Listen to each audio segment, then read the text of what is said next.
Wir haben eben im ersten Teil meiner Lesung den letzten Brief, den Pauli Heinze an meine Mutter Elisabeth geschrieben hat, gehört. Und ich habe leider nie gefragt, warum es zu Hause wohl beim letzten Besuch einen Konflikt gegeben hat. Also keine schöne Situation für beide. Ganz schrecklich. Ich lese mit dem Tagebuch weiter. Am 11.01.45, also einen Tag nachdem er den letzten Brief geschrieben hat, Danzig. Weitertransport mit dem Schiff Richtung Liebau. 4 Uhr wecken auf einem holländischen Dampfer, 7000 Tonnen. Die Ostsee ist tagsüber ruhig. Es ist ein großes Geleit mit U-Booten und Minensuchbegleitbooten. Der Nachmittag und die Nacht sind neblig und stark windig. Die See wird... Es war die letzte warme Nacht auf feinem Strohsack. 12.01.45. Ankunft um 11 Uhr in Liebau. Eben angekommen, da ertönt schon die Sirene zum Fliegeralarm. Liebau, die schöne Hafenstadt. Dezember 43. Ich gehe davon aus, dass er 1943 auch schon einmal in Liebau war. Weiterfahrt an die Front nach Frauenburg um 16 Uhr. Hier ist überhaupt kein Schnee. Der Abend nähert sich. Es wird immer kälter. Die Nacht kein Schlaf. Die Wanzenplage, den ganzen Hals zerbissen. Um 8 Uhr früh am 13.01.45 Frauenburg erreicht. Es geht aber weiter bis Styri. Hier ist fast alles Flachland. Ab und wann ein kleines Wäldchen. Schon um 16 Uhr ist es dunkel. Circa 20 Kilometer mit vollem Gepäck zum Stab marschiert.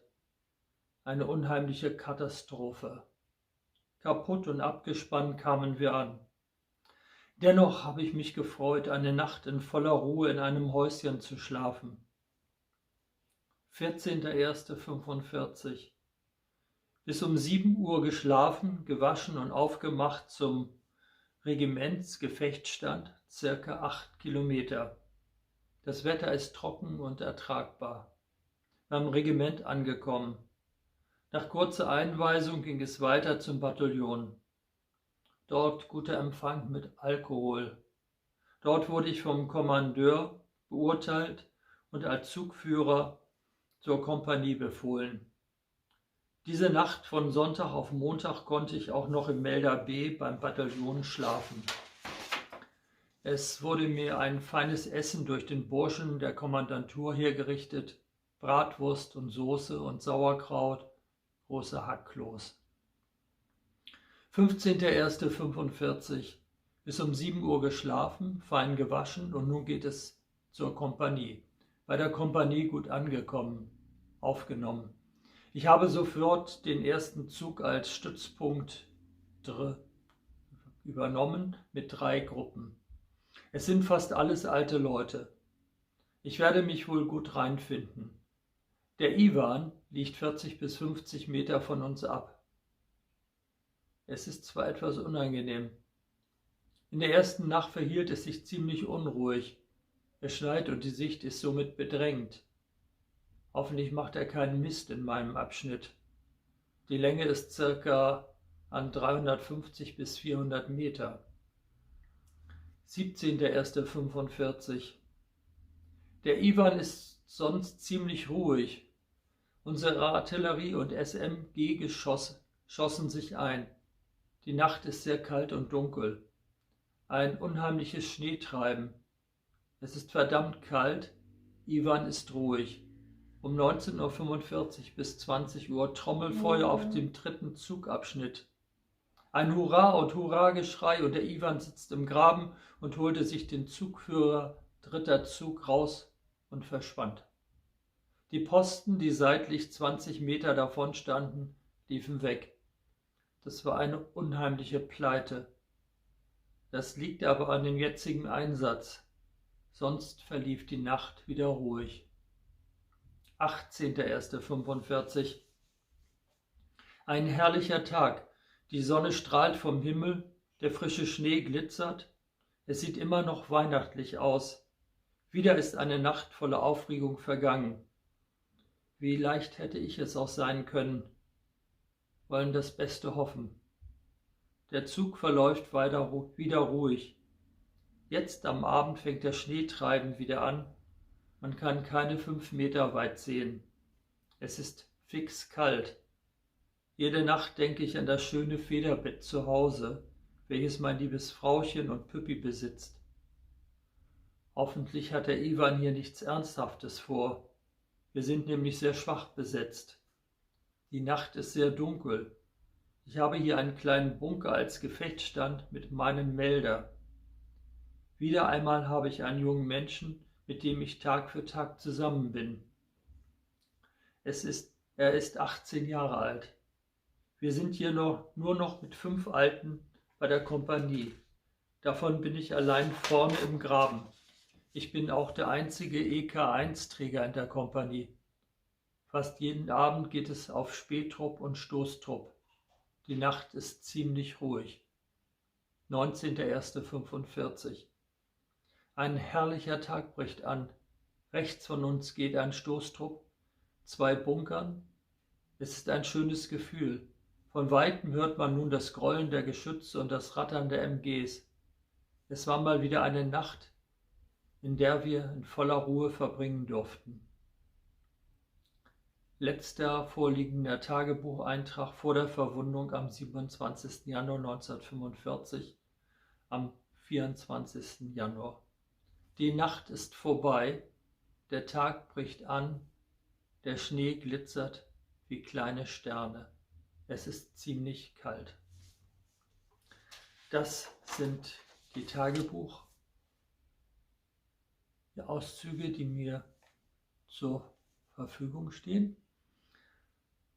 Und ja, am 27. Januar wurde er verletzt und am 1. Februar 1945 ist er an seinen Verletzungen gestorben. Meine Mutter hat keine Nachricht darüber bekommen. Sie hat eine Nachricht bekommen, dass sie zum Postamt sollte, um ein Päckchen abzuholen. Und dies hier war das Päckchen, was ihr dann ausgehändigt wurde. Damit ist sie ins nächste Treppenhaus gegangen und hat es aufgemacht und fand dann die Hinterlassenschaft von ihrem Mann. Und da wusste sie, dass sie Witwe war und ihre Tochter Waise. Sie hat folgenden Brief bekommen von der Dienststelle FP Nummer 08412, Chefarzt, 3. Februar 1945. Dieser Brief ist meines Erachtens erst später angekommen.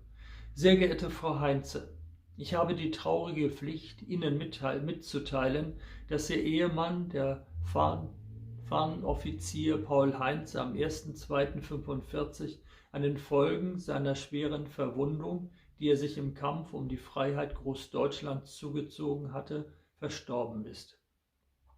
Ihr Mann war am 27. Januar 1945 durch Granatsplitter an der Lunge sowie am linken Oberschenkel schwerst verwundet worden und am folgenden Tage, dem 28.01.45, von einer frontnahen Sanitätseinrichtung in das mir unterstellte Feldlazarett eingewiesen worden.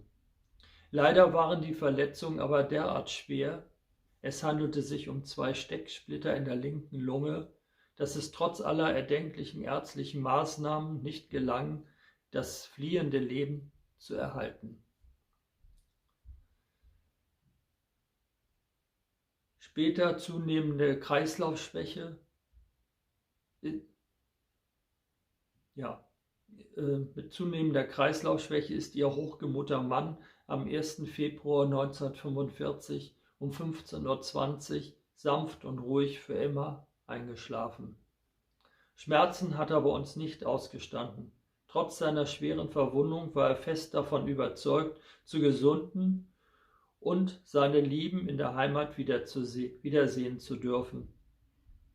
Nun, um ihn in diesen Glauben nicht zu nehmen und ihm nicht zu beunruhigen, habe ich ihn nicht nach eventuellen letzten Wünschen gefragt.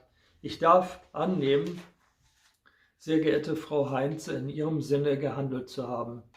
Ich erlaube mir, Ihnen zu dem überaus schmerzlichen Verlust mein aufrichtiges Beileid auszusprechen.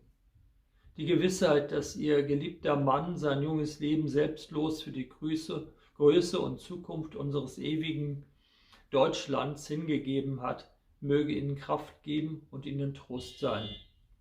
Ihr Mann wurde heute mit militärischen Ehren durch einen Wehrmachtsgeistlichen auf dem Heldenfriedhof in Kapsede, Kurland, etwa 12 Kilometer nordostwärts Liebau, zur letzten Ruhe bestattet. Ich beuge mich in Ehrfurcht vor Ihrem tiefen Leid und grüße Sie mit Heil Hitler, Ihr sehr ergebener W. Schelp, Oberstaatsarzt und Chefarzt. PS. In allen Fürsorge- und Vorsorgungsfragen sind Ihnen das zuständige Wehrmachtsfürsorge- und Versorgungsamt, dessen Standort bei jeder militärischen Dienststelle erfragt werden kann, bereitwillig Auskunft erteilen. Die Nachlasssachen des Treuen werden Ihnen in den nächsten Tagen zugesandt werden. W. Schelp. Das ist dieser Originalbrief. Jetzt muss ich mal eben auf die Uhr gucken. Ja. Ich habe dann 2003 herausbekommen, wo Pauli begraben liegt. Und zwar in Saldus. Nach einer Umbettung von dem eben genannten Friedhof in Kapsede ist er nach Saldus zum Soldatenfriedhof umgebettet worden. Und wir haben dann ihn auf diesem Friedhof, wo noch kein Steinkreuz für ihn war, ein Holzkreuz aufrichten lassen, einen Kranz mitgenommen und ihn mit meinen Eltern, wir sind zusammen zu viert mit meinem Mann nach Lettland geflogen und haben ihn zu seinem 85. Geburtstag im Grunde noch einmal beerdigt. Und meine Mutter hat sicherlich dadurch auch einen Abschluss gefunden. Ja, das ist um jeden so einen Stein liegen immer 4 Soldaten in so kleinen Särgen, wo die Überreste dann beigesetzt wurden. Ja, ich hätte jetzt noch etwas. Übrigens ist seine ganze Familie oder fast seine ganze Familie im Krieg ums Leben gekommen. Mehrere Brüder, seine Mutter mit seinem jüngsten 15 Jahre alten Sohn beim Bombenangriff auf Hamburg. Ja, ich höre jetzt auf. Ich hätte noch ein Gedicht, aber es wird sonst zu viel. Und ich wünsche Ihnen alles Gute. Ich wünsche uns alles Gute und dass wir nie vergessen, nie wieder Krieg, nie wieder Faschismus.